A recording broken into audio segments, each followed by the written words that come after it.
peace process between Azerbaijan and Armenia and the ongoing normalization efforts between Turkey and Armenia. These efforts, combined with Georgia's increasing role in regional cooperation, present significant prospects for the region's future.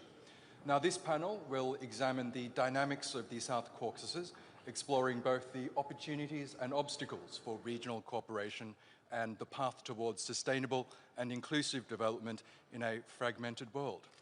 I now have the distinguished honor of introducing our honorable guests. Can we please make welcome Ararat Mirzoyan, the Minister of Foreign Affairs of the Republic of Armenia.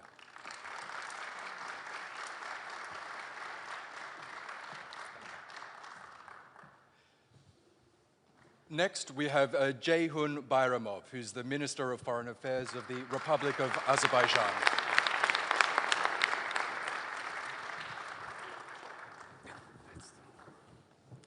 And please make welcome Maka Botchorishvili, who's the Minister of Foreign Affairs of Georgia.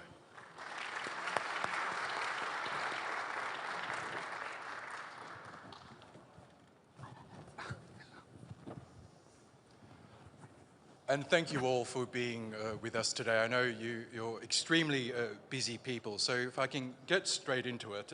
Jeyhun Bayramov, if I could begin with you.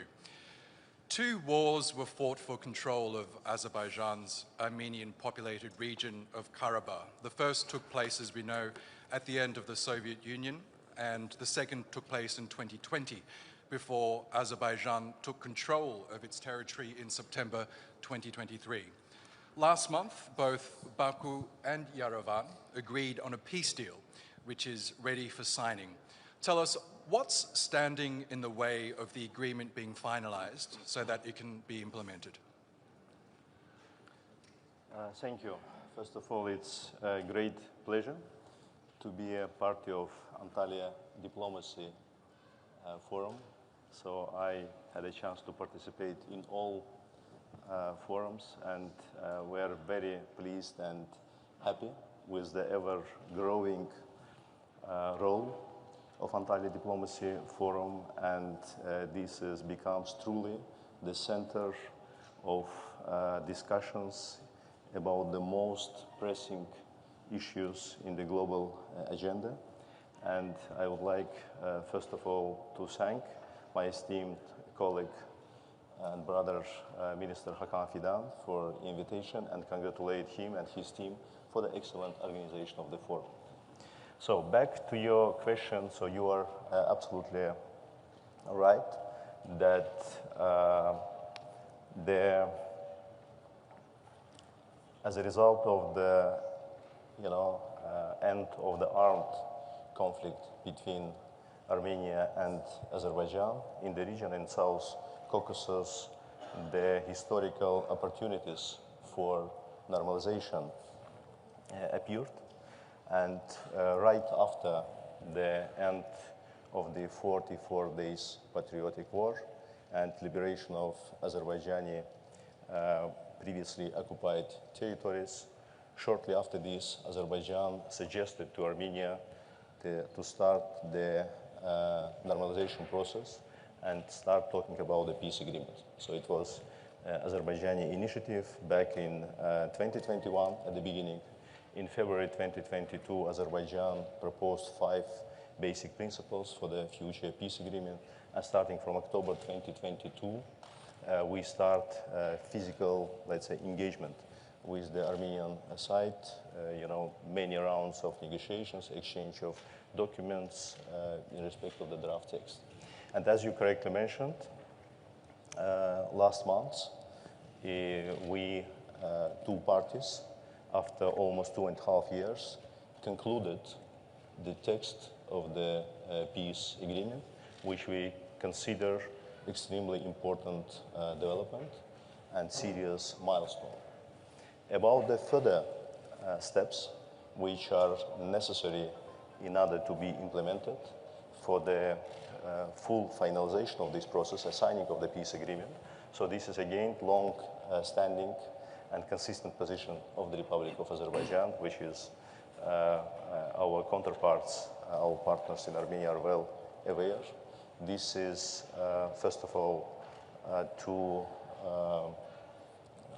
dissolve the obsolete and dysfunctional Minsk process-related institutions, better known to the public as a Minsk group, but in reality this is a bit wider, and of course at the same time to make necessary changes to Armenian constitution in order to eliminate territorial claims to Azerbaijan.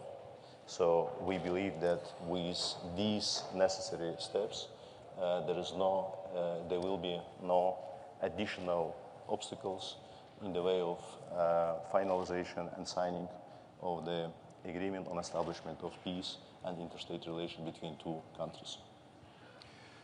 Ararat, Mirzoyan, after Azerbaijan and Armenia successfully wrapped up peace talks last month, your foreign ministry issued a statement saying that the peace agreement is ready for signing. You've just heard from your Azerbaijani counterpart some of the concerns that Baku has before signing this deal. Is Yerevan willing to address those concerns? And what issues do you have with the deal, if any? Well, thank you very much for the invitation. I would also join my colleague in expressing appreciation to the organizers of this fantastic diplomatic forum. Coming to your question, you know, it's a matter of an approach. I don't think that digging too deep into the past would be constructive right now and would help all of us to come to a constructive and beneficial for everybody solutions. I would rather prefer to focus on the present and on the future, because if we focus on the obstacles, if we focus on the issues of history, if we start discussing which territory belonged to whom, I don't know, 100 years ago, or who killed more people of the other nationality, I think we would jointly come to another conflict. Meanwhile, the desire of the government of the Republic of Armenia and the people of Armenia, at least from our side, is to build lasting peace in our region, including, and first of all, we are discussing the relations and normalization with Azerbaijan. You are completely right. We succeeded, after long negotiations, we succeeded to agree over the text of draft peace agreement. And we also suggested to immediately start consultations on aiming to define the venue and the time, the data for signing the peace agreement. Is this peace agreement, is the agreed text answering to all possible questions? Of course not. And I believe there is no single agreement in the world that answers to all possible questions and covers all possible issues. This is a basis, this is a start of relations. And of course, there are many remaining issues, and we can continue our discussion regarding all issues. We can continue exploring new possibilities of cooperation, because it's just a start. And it's important to note that in this agreed text of the agreement, we have a provision which says that we are establishing a bilateral commission to discuss all the other issues, including the, I don't know, issues that may rise regarding the interpretation of this or that provision of the agreement, discussion of many other possible issues. And again, it's a matter of a decision. It's a matter of an approach. What are we, as ministers of foreign affairs, during this panel discussion, suggest to our societies? What are we, as countries, suggest to the region, to the world? Is that digging again into the past, or building a joint future and prosperity for our citizens? So we are confident that we have all the preconditions, positive preconditions, to sign this agreement, to start a new stage of dialogue, a new level, or if I may, an open new era of relations, of peaceful relations and prosperity in South Caucasus and beyond, in larger region. So this is our approach. Minister Bayramov spoke about very concrete conditions or preconditions. You know, the Minsk structures. We have expressed several times our readiness to initiate the process of dissolution of Minsk structures. These structures can be dissolved when there is no conflict. So this is an interesting question. Do we have a conflict now or not? On the ground, no. We don't have a de facto conflict. On the papers, we don't have an agreement on establishment of peace and interstate relations signed and ratified. So we can continue to philosophize on this issue, but the solution for us, at least for us, is obvious. We should sign the agreement, put an end to this conflict in an institutional way, dissolve on the very same day, if you want. In the same, 10 minutes. One document after the other. And I'm not even saying which document should be the first. Let's sign the peace treaty. Let's sign a joint application to OSCE member states or the Secretariat about the dissolution. Let's establish the bilateral commission, which I was talking about, and start discussion of all possible questions. Minister Bayramov spoke also about the constitution of Armenia.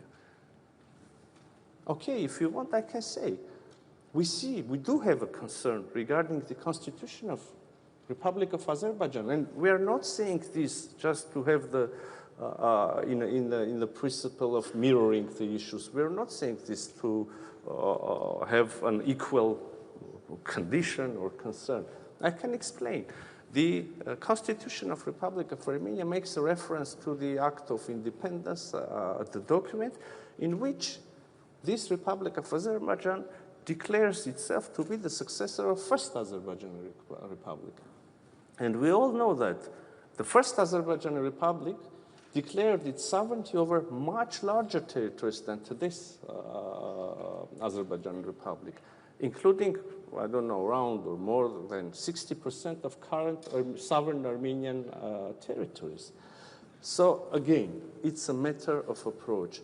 From which end are we beginning? Are we going to have all answers to all possible questions and only then establish relations, or we are building on what we already have accomplished? Because, we have an unprecedented situation. Armenia and Azerbaijan, again, please focus on this issue.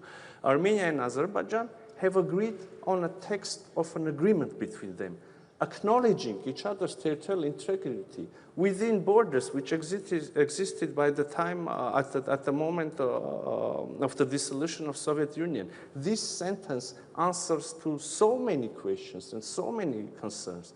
Are we going to build on this, or we are going to undermine this very tangible historic accomplishment and then bring another issue to the table of negotiations, another issue? It could become a never-ending process. Are we focusing on future or on the past? This is the conclusion. So, Minister Mirzoyan, it sounds like you want the agreement to be signed and the issues to be ironed out at a later date. But we heard Minister Bayramov mention that constitutional change that you just addressed, in which the Armenian constitution currently states that Karabakh is a part of Armenia. Do you acknowledge that that might be a concern for Baku? Thank you very much for this issue. So I am officially saying, and our constitution is a public document. You can check and correct me if I'm mistaken, but I assure you I'm not mistaken. There is nothing in the Constitution of Republic of Armenia saying that Karabakh is part of Armenia. There is nothing. In the contrary, I said that we have our own concerns regarding the Azerbaijani constitution. But again, why aren't we raising this issue continuously on and on? Because in the very same text of agreement, we have a specific provision, not only recognizing several provisions. One, recognizes our respective territorial integrities in a way which is fully acceptable for you and for us as well, because we agreed on that. And also we have a provision saying that none of the parties can refer to their internal legislations in order to justify failure of implementation of this agreement. I mean, it's really covered, and the shortest way to answer to all questions, cover all possible obstacles, concerns, is signing and ratification of this agreement. Okay, Mr. Bayramov, you've just heard the response there from your Armenian counterpart. Do you accept that? Might you consider signing the agreement and sorting out the issues that either side may have at a later date? Actually, there are two fundamental problems with what Minister Mirzoyan mentioned. First of all, Minister Mirzoyan said that in Armenian constitution there is no reference to the territory of Azerbaijan. And just I want to clarify, because I don't want to play with words, but there is an act of independence of the Republic of Armenia, which says about reunification of part of the territory of Azerbaijan, de jure and de facto, with the Republic of Armenia. And the Armenian constitution makes a reference to the act of independence. And based on these, let's say, pieces of legislation, I mean the fundamental norms of the Armenian legislation, which is the constitution, many dozens of different lower tier normative legal acts, decision has been adopted over the last 30 years, confirming the same narrative. Talking about the specifics of the peace agreement. In reality, yes, peace agreement addresses many issues, but again, this is also a well-known fact that no matter what you include in the peace agreement, your peace agreement, being the part of your international obligation, will prevail over your domestic legislation, but not constitution or any other act adopted by referendum. Which means that if we just, trying to simplify the situation, will only, focus on a peace agreement without resolving the situation with constitution, it means that from day one, peace agreement will be null and void, because it will be contradictory to the main law of the country, which is not the case. Another thing, what Azerbaijan is saying, this is from legal standpoint. From, let's say, strategical point of view, from political point of view, this is also important, taking into consideration that it was always, let's say, the narrative, it was the fundament of Armenian legislation. This is also important just to understand the approach and position of Armenian people, Armenian public in respect of this. How they consider this, whether this, the population is ready to eliminate territorial claims to its neighbors or not. Then another important element from what Azerbaijan is saying, and by the way, so this is not some new, let's say, precondition from Azerbaijani side. We are raising this issue for the period of more than 2 years. In May 2023, during one of our meetings in United States, we submitted official document to this extent to our Armenian counterparts, but verbally we discussed this even before, just, for you. We did, two stuff in parallel, peace agreement talks and raising this issue. Another important element, so what we are saying, this is not something extraordinary in the modern history of other countries.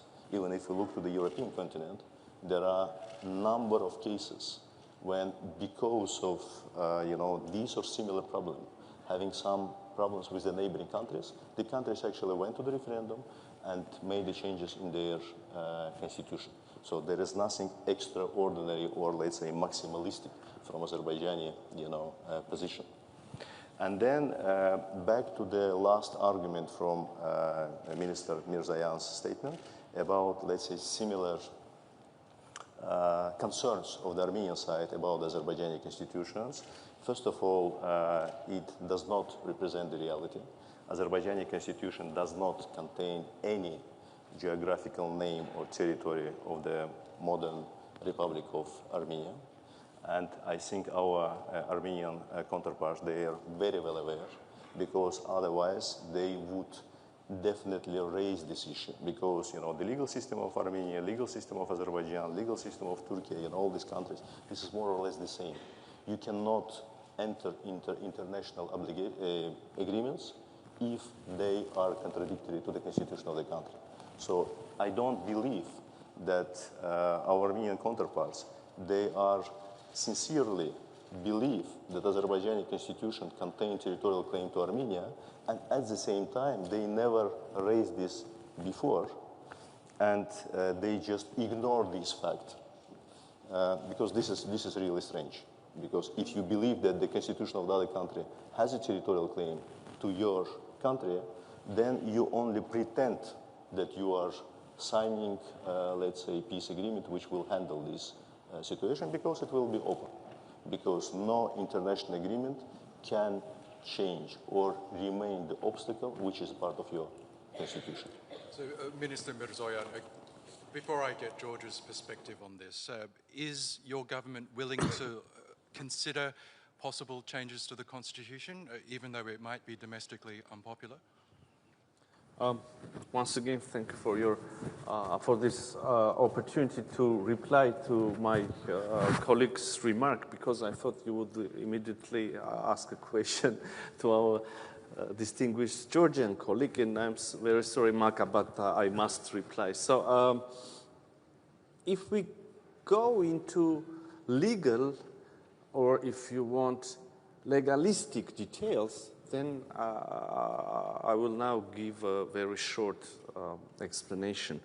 You know, legally, indeed, there is a reference in our preambular part of our constitution, but there is a reference to our Act of Declaration of Independence. No, but legally, only those provisions of our Declaration of Independence have legal significance and are imperative, only those that are literally quoted in the text in the body of Constitution.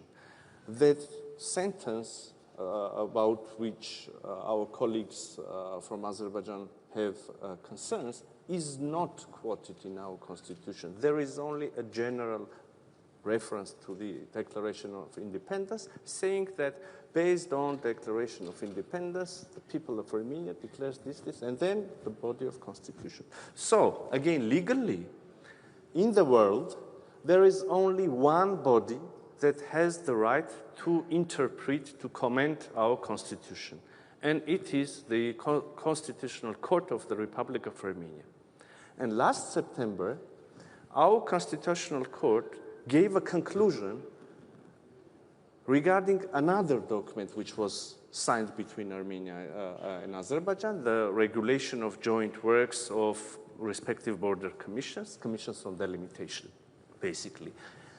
And in this regulation, it is mentioned that the delimitation is taking place on the basis of Almaty Declaration, which says the same, more or less the same sentence, that our borders are the same borders that existed between us as Soviet Socialist republics at the time of dissolution of Soviet Union. So once, last September, our Constitutional Court said, and it is a public document, that this principle, the principle of borders, which also means that we do not have territorial claims beyond that borders, this principle is fully complying to our Constitution, and that's it.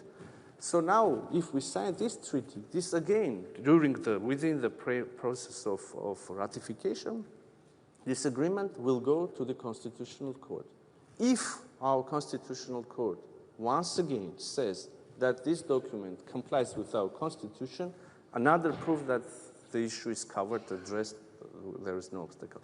If theoretically our Constitutional Court will say something else, that would be another situation. We will come back to you and we will discuss other possibilities. That's it. But again, you know, it's a matter of political will. It's a matter of orientation. It's a matter of focusing the subject on which we are focusing. Are we building peace? Are we going to use the opportunities, or are we going to close the process having the concerns? if we do have will to use the opportunities, we will find a way. By the way, and again, yeah, that's it. I'm sorry, Maka, I was a little bit longer than This would be a great time to get Georgia's perspective now, because it does sound like we are at a bit of an impasse, even though a peace deal was agreed last month. Maka Botchorishvili, Georgia has expressed interest in playing a mediating role in the region. How can Georgia facilitate dialogue and cooperation among South Caucasus countries? And what specific initiatives or projects is Georgia promoting to enhance regional integration? It is my privilege to be here and to participate to Antalya Diplomacy Forum. And that's great honor to be here together with my dear colleagues from Azerbaijan and Armenia. Well, for Georgia, peaceful and secure South Caucasus is an important priority. We do acknowledge that our region has huge potential, and in order to fully exploit that potential, we do need sustainable peace and long-lasting peace in our region. So that's why we welcome, first of all, the agreement on peace deal between Azerbaijan and Armenia. This is, I do believe, that big achievement. And we also need to highlight that traditionally exceptional good relationship that Georgia enjoys to have with both neighbors, Armenia and Azerbaijan. With Azerbaijan, for decades, we have a strategic partnership based on that friendship and very good cooperation. And this is a very strong asset that we have in region. With Armenia, again, we enjoyed traditionally very good relationship, which was upgraded recently to strategic partnership. And this is also a very big asset that Georgia has in this situation. And we have sincere interest to promote peace and stability in our region. And that's why we are always saying, and I will repeat it here, that Georgia is the place where both Armenia and Azerbaijan can rely on and can feel that we will provide all possible means to facilitate dialogue in our region, to facilitate cooperation in our region. As I mentioned from the beginning, South Caucasus has huge potential regionally to promote different partnerships and to contribute to wider peace, security, stability, economic cooperations. And we need to cooperate among ourselves to find common topics, to find common issues. That is kind of our daily life in our region, and to start talking about that. And that is, I think, essential that we can do at this stage. And again, Tbilisi is always ready, and I will repeat it here, on any level, on any topic, to start and facilitate conversation. I will not start listing of the issues that we can discuss. There are plenty of things that we need to cooperate, we need to discuss among ourselves, and I do believe that first thing, that political will and intention from both sides that exists, and we do see that that exists, is essential to promote that dialogue between South Caucasus countries. I would not exclude Georgia, and I would not put Georgia only as a kind of country that is in the middle, that is talking to Armenia or talking to Azerbaijan and trying to play that only mediating role. This is our life as well, and we consider that we are also part of this process on an equal kind of level, because this is our common interest to promote peace, security, stability, and good cooperation in our region.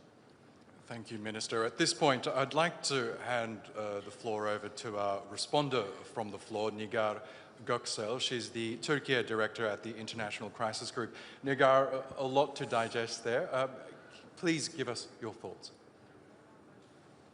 There we go. Yes. Oh, one moment. Sorry.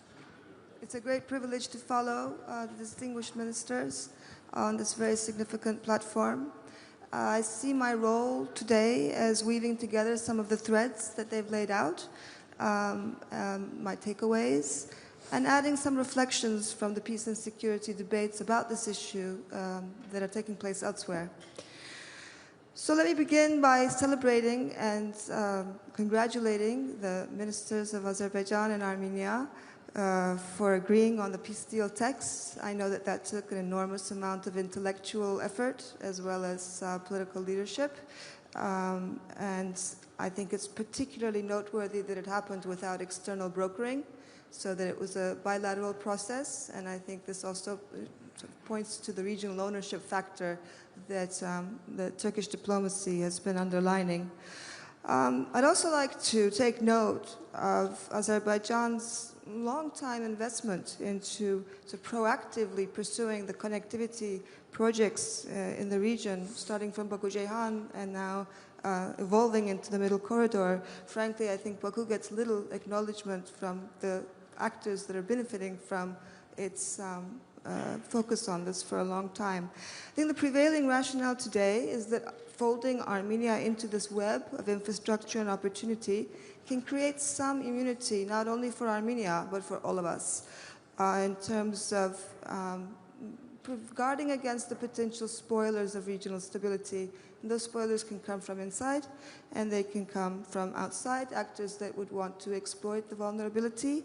And I think I hear a very common interest, both on the panel and elsewhere, that regional integration is in everybody's interest. I think it's a matter of sequencing, as we've heard today, what comes first and what comes next, and that is also a matter of trust. But before I go a little bit deeper into that, I'd like to say a few words about the geostrategic context, because that hasn't been mentioned much, and I think it is actually one of the dimensions that adds a time sensitivity to this process being concluded. We don't know how the US-Russia alignment is going to evolve. We don't know how the Israel-Iran showdown is going to play out. We see Europe is trying to adapt to a new geopolitical landscape and is exploring ways to converge with Turkey, but we don't know how that's going to play out either. So I think there's a sense that the Caucasus region is going to feel the winds of these unpredictable changes, and we should be prepared for that by already having consolidated amongst ourselves as the Caucasus and its neighbors. Now to pass on to the more sensitive topics that have been discussed. I'm aware that Baku doesn't trust that enough Armenians have given up on reclaiming Karabakh unless they change the reference to this in their constitution or declaration of independence that's in the constitution. And I also see that many Armenians don't trust that such a change will be reciprocated with concrete gains. I think that Armenia is feeling vulnerable economically and security-wise, and the more it seeks support from the West because of this, the more it deepens Baku's distrust. So there's a sense of a vicious cycle that we're facing. Given how far the peace process has come, and if this is the last unresolved issue, I think a lot of observers are worrying that a stalling over this is going to risk the window of opportunity closing because of the geopolitical shifts and some domestic dissatisfaction that we see building in Armenia as well. So all we really need to ask is whether we might look back and say, had we moved ahead then, we might have had lasting peace versus unraveling.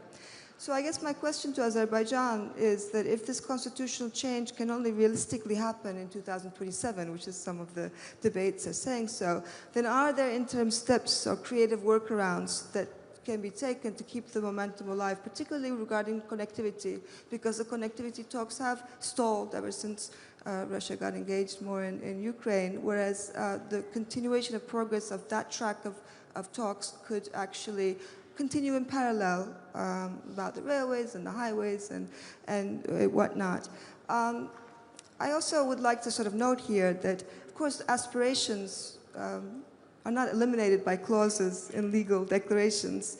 They might actually fade more likely through normalization and integration, though there's no guarantee for that either. And I guess my question to Yerevan, to the Minister of Armenia, is that given how fragile the trust is, Are there ways that the Armenian leadership could reassure its counterparts in Baku that Armenia's current path is irreversible, even if political winds at home change or political winds in the region change? I think there's a sense of fragility that I pick up as such in Baku that is grounded, I guess, in past experiences. I think the irony today, and I'm going to close with this, is that if Armenia doesn't feel secure or doesn't have an economic lifeline because of its borders being closed, then it becomes more vulnerable to external manipulation, which is exactly the outcome that Azerbaijan seeks to avoid. And of course, it's a risk to Turkey's potential role for stabilizing and developing the Caucasus region as well. And I also like to note that it's naive to believe that trade and connectivity can neutralize revanchism, but neither can isolation reduce it. So I think we're left with no wonderful answers, perhaps, but some food for thought, perhaps, that can be taken up in the rounds to go. Minister Mirzoyan, would you like to respond? Well, that was an interesting contribution. Thank you. Of course, I can agree with some of the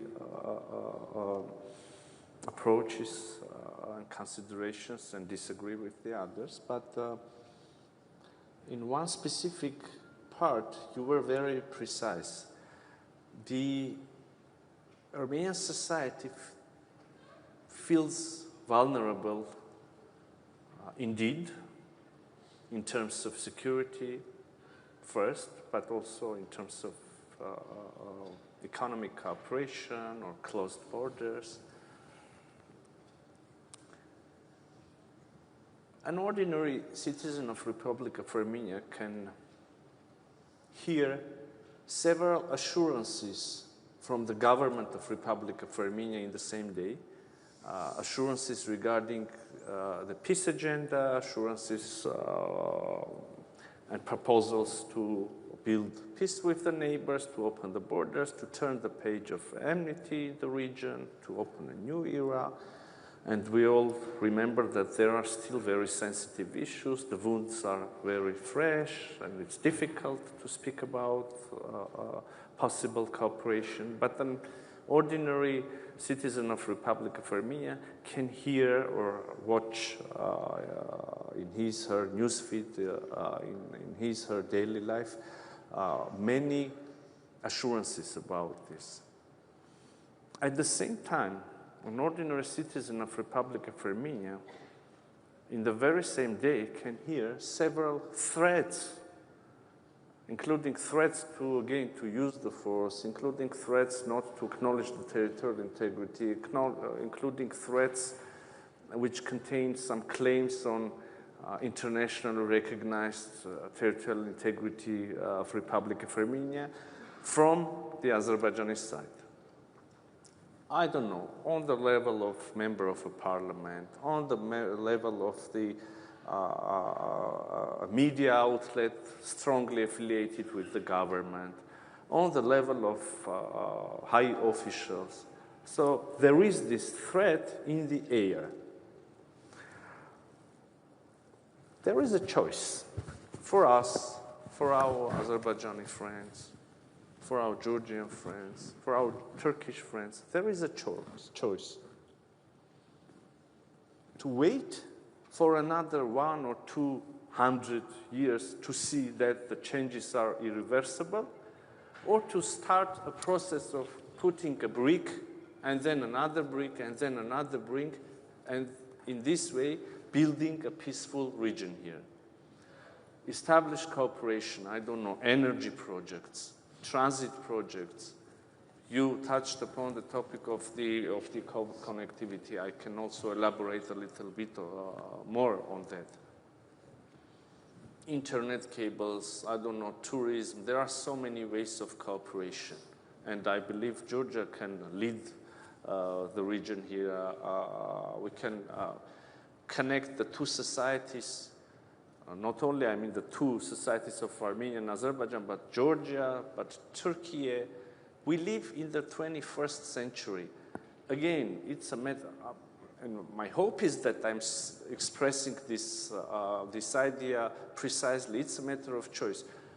You can wait for another 200 years, or you can start putting bricks and building a solid wall. We choose cooperation, but we cannot cooperate with ourselves. There should be another neighbor on the other side willing to cooperate with us as well. For instance, not to sound too, I don't know, idealistic and avoiding concrete details.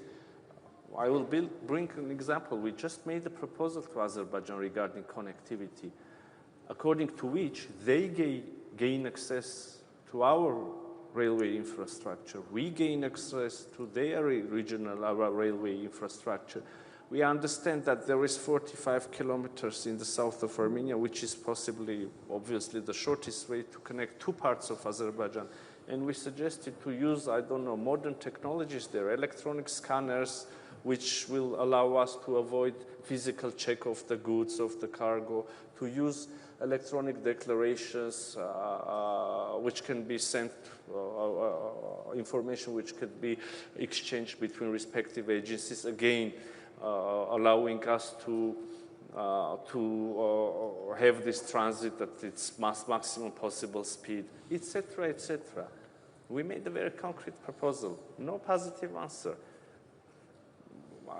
Probably they have their grounded concerns, I don't know, but it's a matter of choice. Thank you. Okay. I'll ask Minister Bayramov to respond to that. Any response to what this minister has said? Absolutely. First of all, thank you for your analysis. And then you raised the topic and the issue of connectivity, what can be done at this stage.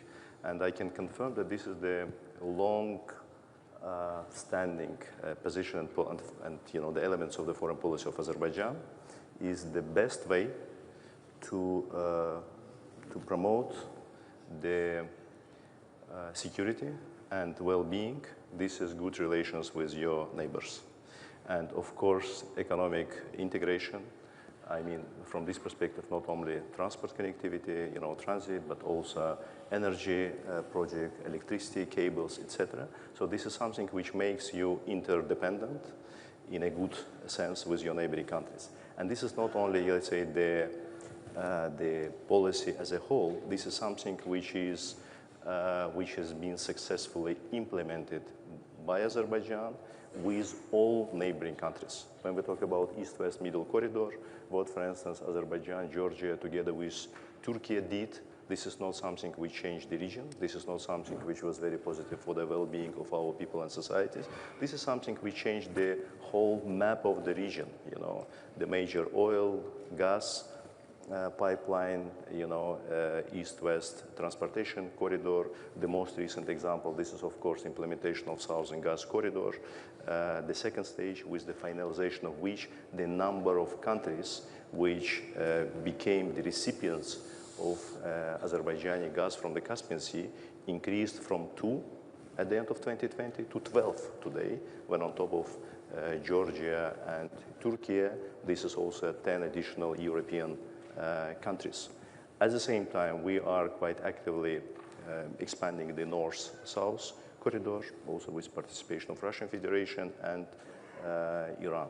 For all those years, due to the policy of Armenia, Armenia was out from all these projects, because I think one cannot imagine that when you have this type of conflict and occupation of your territory, you will be in a, let's say, economic engagement with the country. And of course, from the recent developments, and that's why at the beginning I said that the new opportunities finally raise with the end of the armed conflict between Armenia and Azerbaijan. But we sincerely believe that the process should be finalized in a proper way. So this is something which has the real ground, which has the legal value, and which is irreversible.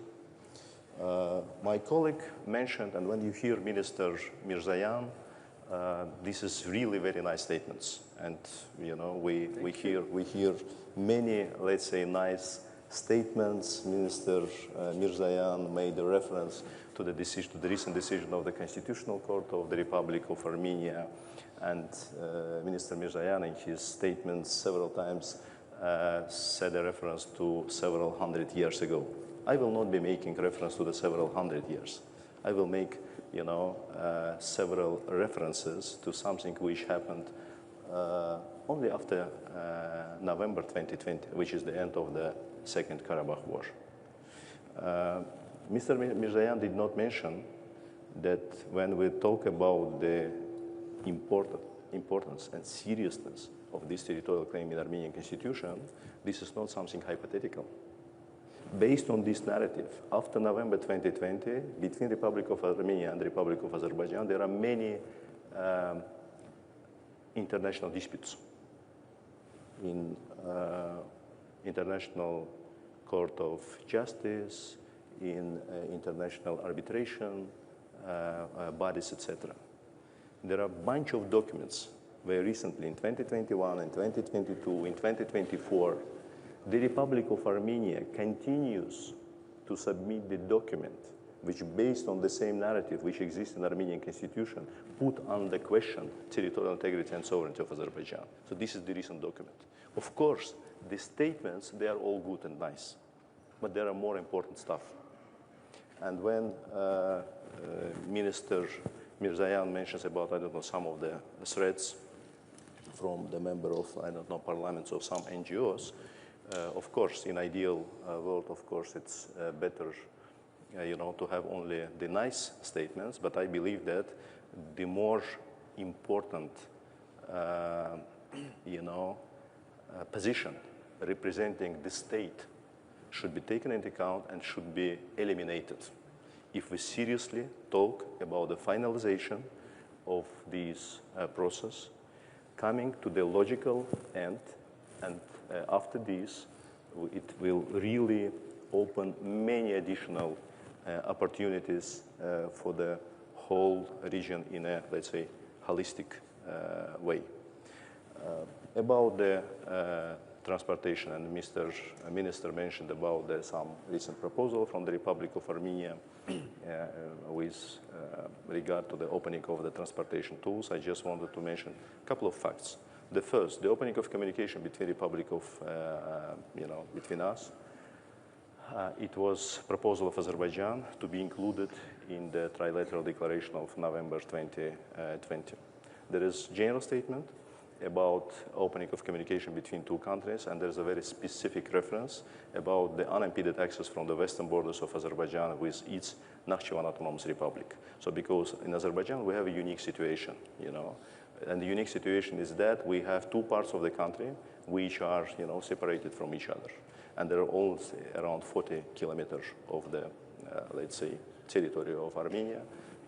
This railroad existed back in Soviet time. This railroad, by the way, back in Soviet time, was the part of the Azerbaijan Republic railroad system, because it was, the very short part, which was, managed by the Azerbaijani railroad system. During the negotiations in January 2021, until, the active phase was until 2023, then there was, some gap in the negotiations. We did many, let's say, proposals in order to resolve this situation. We agreed to separate highway part from the railroad in order to, let's say, to put on the second stage the more, let's say, complicated part for the Republic of Armenia. But notwithstanding, every time we saw some of the proposals which, from our perspective, and based on the previous agreement which we have in 2020, put under question, let's say, the reliability and stability of this. We do not want to be in the situation when we agree about something, and in 1-2 year period of time, due to some, changes in Armenian legislation, due to some, changes in Armenian power, we will face the same situation which we faced, 30 years ago when the conflict started, and, Nakhchivan Autonomous Republic become a hostage of this situation. That's why, so when we talk about from Azerbaijan to Azerbaijan, for us this is absolutely crucial, that this is unimpeded access with all the necessary guarantees that this situation is irreversible, and it does not depend on the, political or, I don't know, legal changes in Armenia. Thank you, Minister, and thank you, Nigar Göksel, for that. We are running out of time, but I would like to get one last perspective from Minister Botchorishvili. The issue of shifting global alliances was mentioned. That is evident in the South Caucasus. We're seeing the West retreat somewhat from trying to influence affairs in the South Caucasus. We know the 3+3 dialogue being spearheaded by Russia and Turkey has been looking to fill that void. This is the dialogue involving the countries on the stage here, as well as the biggest neighbors of Iran, Turkey and Russia. Under the previous administration in Georgia, they had refused to become involved in the 3+3. Might you reconsider that stance and joining?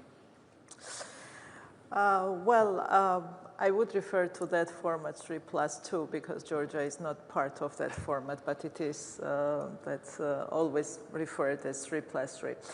Georgia is not part of this format, and we cooperate with all the neighbors except of Russia, and it has reason because Georgia's 2 regions remain occupied by Russian Federation, and we still have unaccepted military presence on these 2 regions, in these 2 regions from Russian Federation. So this is the reason where we cannot and we are not considering to be part of this format. We have only one format with Russian Federation. This is Geneva International Discussions, where Georgia and Russia are talking to each other over the conflict, and there are United States, United Nations, OSCE, European Union represented in that format, and this is a very valuable format for us that allows us to discuss conflict-related issues. Otherwise, when we talk about region and regional cooperation, we have excellent cooperation with our other neighbors, with Armenia, with Azerbaijan, with Turkey, and we have excellent examples of that good cooperation. With Turkey, with Azerbaijan, we have implemented a number of important projects throughout decades that are very important for a small region, but they are also very important for a wider region. And when we're talking about kind of diversity also in the region, we have plenty of opportunities in that diversity. Like Georgia, Armenia, Azerbaijan, maybe we are different in many terms, but we have to find, especially when it comes, for example, foreign policy priorities. For decades, Georgia is pursuing a European integration path. We want to be part of the European Union. That allowed Georgia to bring into Georgian legislation more European standards and align more with European economic area.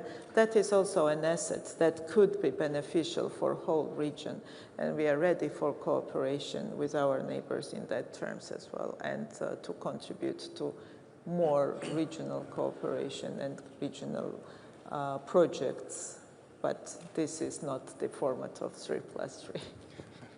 It's good to get that clarification. I'm afraid that does bring us to the end of this discussion. Can we please thank our distinguished guests, Ararat Mirzoyan, the Minister of Foreign Affairs from Armenia, Jeyhun Bayramov, the Minister of Foreign Affairs for Azerbaijan, and Maka Botchorishvili, the Minister of Foreign Affairs for Georgia. Thank you so much, and thank you to all of you.